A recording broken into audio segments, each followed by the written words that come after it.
Mama wakwaba aha GC and page so meeting at the Addo searching. And then the day the kanya wo de ehwemia mesra wo na wa subscribe to my channel. We are now don sa emia bell on so. We be a notification. And sa ni news said betum bia wo benye bia tie. Anase wo benye bia hwe ewo GC and page ha.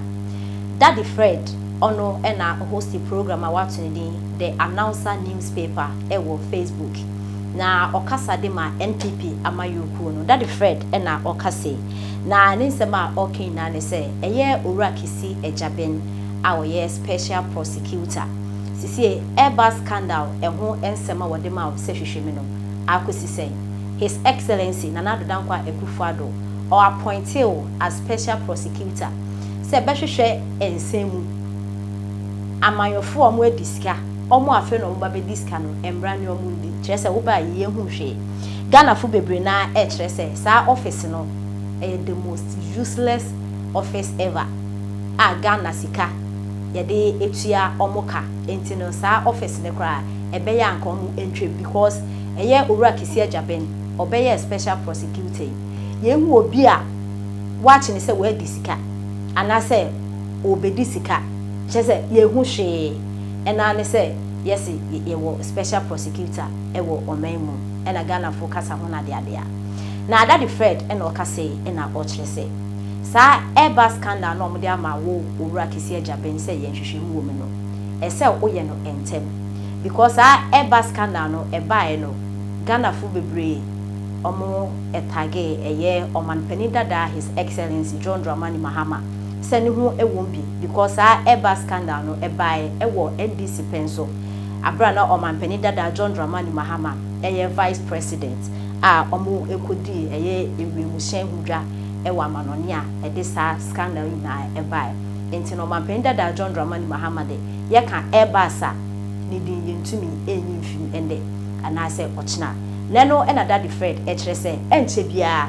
NDC fo omo ba beto aba eye omo flag bearer na se omo to aba ni wie na omanpani dada John Dramani Mahama onwini na obeye presidential candidate ewo Ghana hanwa na eba ne say na embrani ni di eno sa no se owura Kissi Agyabeng se oye investigation ni wie na se yampa se omanpani dada John Dramani Mahama target no mo target no se Airbus scandal no wo bia na se ne hu wo ma embrani tumi ni ndi because obeye presidential candidate ewo memu enti no sa kokwasa na oye ayesa wo investigation ayesa wo nye enema hu hia nko na wo hwehwem eye Sir John ne real na chese wadi atalwani ase enokran so yehu ni akosi owura Kissi Agyabeng mana amafu bebre kyerese kamia kwese Ghana sika na wudi se no kwa ye ba yehu de waye bia anti Daddy Fred kyerese Airbus ho sensem ne de ye ne ntem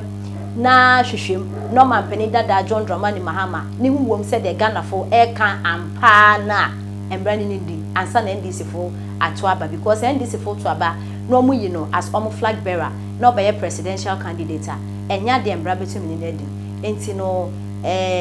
ensema NPP ena His Excellency Nana Addo Dankwa Akufo-Addo de ama wo se ye hwehwem no ye no fast na obi a ese mbrani ni di no eni ni di ansa na yato aba enye sa enya de beboa na dofo ye nyenim Airbus ho sema ebae eye wiemu hyen ehudwom kodi wa amanone a corruption APM empenifo wa so mo se mo nkotade ene hokra wo de kon no ko enya asem ketu akra ho sem be ye de dwa wo Ghana ha no na sa Airbus ho sensem no esan se si ewo NDC pensuiti no bebre na so sise o mapenda da John Dramani Mahama e ka sa Airbus scandal ho a ye ka Airbus and the Airbus u Google Airbus pe o mapenda da John Dramani Mahama ni din ena ebata ho na de ade a na eno ena NPP o mo ba ba mu His Excellency Nana Addo Dankwa Akufo-Addo o appointing owura Kissi Agyabeng se o me special prosecutor na che se o mbehwehwe ensemu empanifo mo adi nsemu o mamu na o ma na mbre no mu ndi na no owura Kissi Agyabeng so ba ye hu ne oye na ende Daddy Fred ebisa ne se Airbus ho sem na akosi sei menye kokwasa na ye investigation intem na so mapenda da John Dramani Mahama ni hu wo ma embrani ni ndi ansa na ndi sefo ato aba na wabaye flag bearer de ama party no and now so wabaye presidential candidate because because of be pet and bra intimate in the 19th say mother the Fred a day as usual. Who the air cause special prosecutor. Nansay yenim say Airbus scandal mo dia brother dada be 1 year ni she Ghana for bo so 20 the Airbus scandal bibia mo hwehwehwem amanfo obusa say esisen eno na amanfo obusa say because Airbus scandal emu sensem bebele fa Mahama and it say o twan ama Mahama akoye presidential candidate ansana mako hwehwem na mako hwehwem wie na okodifo a mako kase o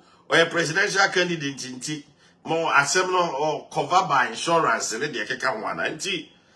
special prosecutor besrew as matter of urgency mo modern na hu said isitie na mama amanfo ehu de eko because they say wo hwe Charles Bisiwa ono kura no wa fire special prosecutor pa ye wakika bi a kire no okay asema ekoso according to him the swallow is bent to using the case to redeem the lost reputation of Anas Aremia Anas asema papa no all can Edo Charles Bisiwa no kire say special prosecutor Kissi Agyabeng ono na Anas lawyer and a case is Charles Bisiwa now I am former secretary to Interministerial Committee on Illegal Mining. One and year more former secretary. And that's a certain share na sim and assembly dia koma a year special prosecutor. In the special prosecutor create dia koma no. And country mkran ka say he said Agyabeng so refer many people because we are as lawyer. I'll be any Anas asema way investigation be a way be a one or echo representing. And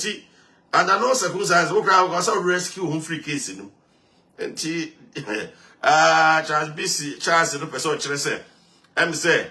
special prosecutor is bent using the case to redeem the reputation na Anas reputation ayera she said there we bibi obi a say oh untimi hye dan kotrapo obi no abeka say we corrupt no also redeem sa you know so na adofo some kaya denim say we are see ahokyra yedin all over the world enya Ghana nko a ba bia ahokyra yedin ahokyra ba America, Japan, Italy, everywhere in the world ahokyra ba and in Ghana I say omo ne IMF kasa say be ya ombetimi aboa wo man Ghana as estimatedly $3 billion ena wo mo pe yenya ntie say enche wo mo ebetimi etu ho anamon edi amom but ya say nyantie say Ghana to request debt relief under G20 common framework eka Ghana de di nyina no ompe say wo mo esiki debt relief bi say be ya ombetimi nya sika kakra na omotimi de aboa oman Ghana enti adofo de edidi kone di nsema ekoso ewo oman Ghana no eno na yede ebrem no nti ba bia wo bia wo hweme no o hweme a me chia ba bia wo bia ma wo nyina akwa aba adwenkyere de eni ba akofo tirim National Cathedral sensem ye nam hoyi Ghana mampanyi na Addo also satisfied ba bia National Cathedral no adru project ne e kama na ekwan bi obefa so a project no omo bewie ama abedimu ama Ghana enya baby baako a common place bi a ombeso omkoso Nyankopon betimi akono ombe bombodin aye because National Cathedral all over the world uba America akọ baby a omo specific place bi a asem bi ba omutimi eye ho adwuma omutimi kohia Washington bi or National Cathedral bi or Washington me nhwe na afri yem fampa bonta akiri se be ya National Cathedral no bibia betimi awie ntem aboa oman Ghana enti adofo no maniama bebre wo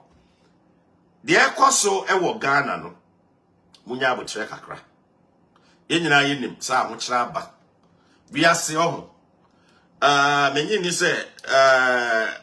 Ghana ban say MPP na betena so say this na betena so menyi ni se omo pese ahokyre mra o man Ghana mu aban bia betena so a opese o man no etumpon na o man ma no enya ba bi patena na o masetena ekoye menyi ni se aban bi beba na omo botai so omo de ebe ma ho akyere